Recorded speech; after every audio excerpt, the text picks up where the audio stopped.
Position just opened up. Corner office, bigger title, a salary bump that would change the math on everything. Half the team scrambles. They update resumes, rehearse talking points, and start dressing slightly sharper on Mondays. But somewhere in that same office, someone reads the email, exhales slowly, and closes it. No excitement, no ambition stirring, no quiet fantasy about finally being recognized. Just a calm, deliberate decision to stay exactly where they are, and everyone notices. The coworkers whisper. The manager raises an eyebrow. Friends at dinner tilt their heads and say, "But why wouldn't you at least try?" As if wanting more is automatic. As if staying still is some kind of malfunction. So why would someone look at more money, more status, more power and feel nothing? Or worse, feel dread? Is it laziness? Is it fear? Is it some deep, unresolved wound? Or is it something the rest of the world just hasn't stopped long enough to understand? Stick with me until the end, because the answer isn't simple. It actually splits into 3 very different psychological profiles. And one of them might explain something about you that you've never quite been able to put into words. Here's the thing, we live inside a story we didn't write. From childhood, the plot is handed to us. Go to school, get good grades. Get a job, climb, keep climbing. The ladder is the point. The top is the goal, and anyone who stops mid-rung and says, "Actually, I'm good right here," gets treated like a character who forgot their lines. But here's what most people miss. The desire to climb isn't natural, it's trained. Ambition, that specific kind that says a bigger title equals more worth, that's a cultural script, not a biological instinct. And when someone quietly refuses to follow that script, the world doesn't ask what they see. It just assumes they're broken. They're not broken, they're operating from a completely different internal architecture. So let's look at who these people actually are. First, there are the ones who learned that rising means falling harder. Imagine a child who got praised every time they succeeded. Sounds healthy, right? But now imagine that same child watched a parent get promoted, take on unbearable stress, and slowly collapse under the weight of it. Or maybe they saw someone they admired reach the top and get betrayed, pushed out, replaced. Humiliated on the way down, that child learned something that never fully left their nervous system. Height is where you fall from. Psychologically, this is what we'd call a trauma response, not to a single event, but to a pattern. See, the brain, especially during those formative years, doesn't just record what happened. It records what happened next. And if success was repeatedly followed by pain, by instability, by loss, the brain quietly builds an unconscious equation. Promotion equals danger, visibility equals vulnerability. Rising means exposing yourself to a fall that already happened once and that felt like it couldn't be survived again. These people aren't lazy, they're protective.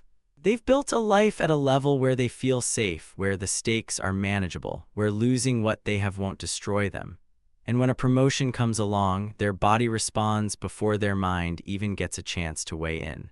A tightness in the chest, a vague sense of wrongness, a feeling they might describe as, "I just don't want it," when what they really mean is, "I can't afford to want it."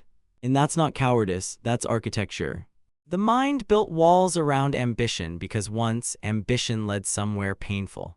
And until that original wound is understood, truly understood, no amount of external encouragement is going to make that promotion feel safe. These people don't need motivation, they need someone to recognize that their reluctance has a history, and that history deserves respect, not a pep talk. Then there's the second group, the ones who already did the math on misery.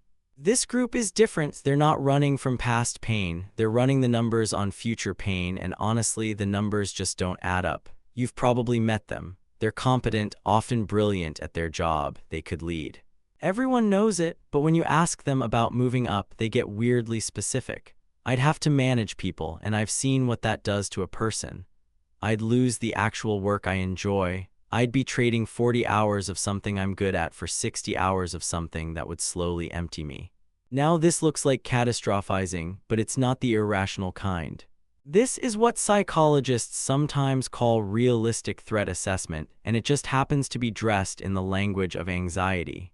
These people aren't imagining fake disasters, they're observing real ones. They watched their manager miss their kid's recital. They saw the director develop insomnia. They noticed quietly that the people above them actually smile less, not more, so they calculate more money, sure, but also more meetings. More politics, more emails at 11 at night. More of their identity is tied to outcomes they can't fully control. More surface area for failure, for blame, for that specific kind of exhaustion that doesn't go away on weekends. Psychologically, these individuals have a heightened need for something called perceived control. They function best when they can see the edges of their responsibility clearly. When the scope is defined, they thrive. But a promotion, almost by definition, expands that scope into ambiguity. More people are depending on you, more variables you can't predict, more ways to fail that you haven't even rehearsed for yet, so they stay. Not because they lack ambition, but because their ambition is pointed somewhere the org chart doesn't measure. They want mastery, not management. They want depth, not breadth. They want to go home at the end of the day and still recognize the person looking back at them in the mirror. And here's the part that makes people uncomfortable. They're often right. Studies consistently show that promotions, especially into management roles, frequently decrease job satisfaction. The Peter Principle isn't just a clever theory. It's a lived experience for millions of people who climbed because they felt like they were supposed to, not because they actually wanted to, and then found themselves incompetent, unhappy, and trapped at a level that rewards them too well to leave but drains them too deeply to enjoy. The people who say no to the promotion, some of them already see that trap from a mile away, and they'd rather be underestimated than unhappy. And then there's the third group, the ones who redefined what winning actually means. This is the group that unsettles people the most because they're not wounded, they're not anxious, they're not running calculations out of fear, they simply built a different scoreboard entirely. Psychologists call this self-determination. It's the idea that true motivation comes from three core things: autonomy, competence, and connection. Not money, not titles, not the approval of people who confuse movement with progress. These are the people who wake up in the morning and feel something that most ambitious climbers secretly envy. Enough. They've got a role that gives them freedom. They've got skills that make them valuable without making them visible in ways that drain them.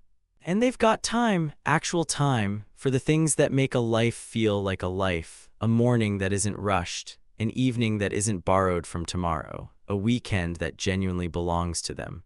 They looked at the promotion and they asked a question that most people are honestly afraid to ask out loud. What am I actually trading my life for? And the answer just didn't justify the cost. This is what psychologists sometimes refer to as post-conventional values. Most people operate within a framework where success is defined externally, by salary, by title, by how impressed other people look at a dinner party. But a smaller group eventually reaches a point where they step outside that framework entirely. They stop asking, what does society say I should want? And they start asking, what do I actually need to feel whole? And the answer, quietly, stubbornly, honestly, is often less than what's being offered. These people aren't unmotivated, they're deeply motivated, just toward things that don't show up on a resume, toward peace, toward presence, toward the kind of internal stability that no promotion can create. They've realized something that sounds simple but is actually psychologically radical. You can stop climbing and still be moving forward. Growth doesn't always require altitude, sometimes it requires stillness. And sometimes the most ambitious thing a person can do is protect a life that already works. Now here's where it gets complicated, because the world doesn't exactly make it easy to stay still. Every performance review carries this unspoken question. So what's next for you?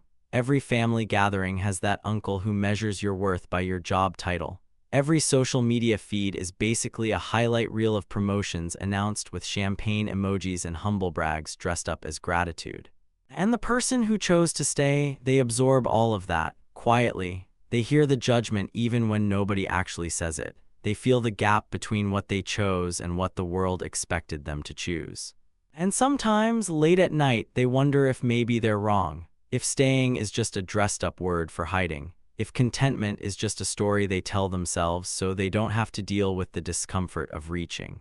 That's the real psychological cost here, not the decision itself, but deciding that the culture around you simply doesn't validate. Because here's a truth that nobody says out loud.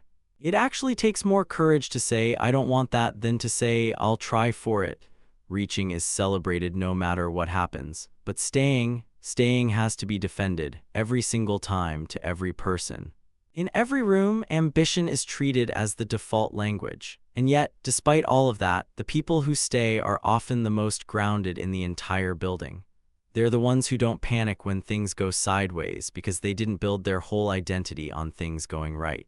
They're the ones who show up consistently, not because they're chasing something shiny, but because they chose this, deliberately, fully, without needing the next rung on the ladder to make today feel like it was worth showing up for.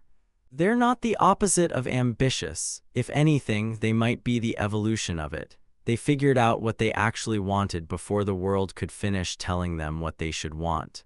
And they held on to that answer even when holding on was harder than letting go. So now the question comes to you, and it's quieter than you might expect. Which one are you?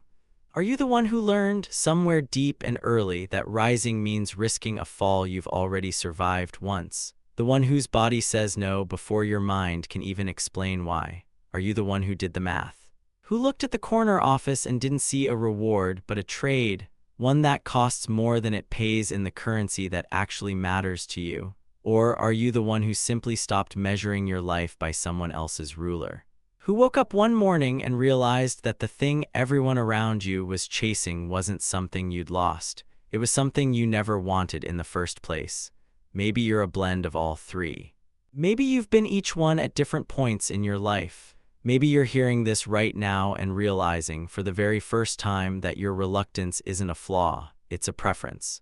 One with a history, a logic, and a dignity that nobody ever bothered to explain to you before. If that's you, say it. Tell me in the comments which one you recognized in yourself, not because it needs fixing, but because understanding always begins with naming, and naming something honestly is the first real act of owning it. Here's what I'll leave you with. Not every road that goes up leads somewhere good, and not everyone who stands still is lost. Some of them just arrived early. They found what they needed before the race told them they had to keep running, and they had the nerve, that quiet, stubborn, deeply human nerve, to stop. The world's going to keep promoting people.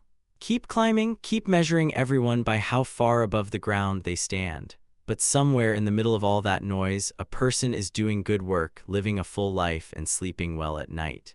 Not because they settled, but because they chose. And real choice, the kind that comes from knowing yourself well enough to disappoint other people's expectations, that might just be the most powerful promotion of all.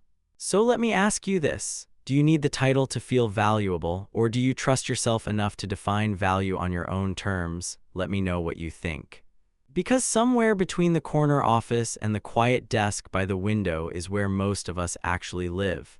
If this made you see ambition a little differently, hit that subscribe button so you don't miss the next one. We dive deep into the kind of psychology that actually explains you. Don't forget to like the video. It helps more people find messages like this one. I'll see you there.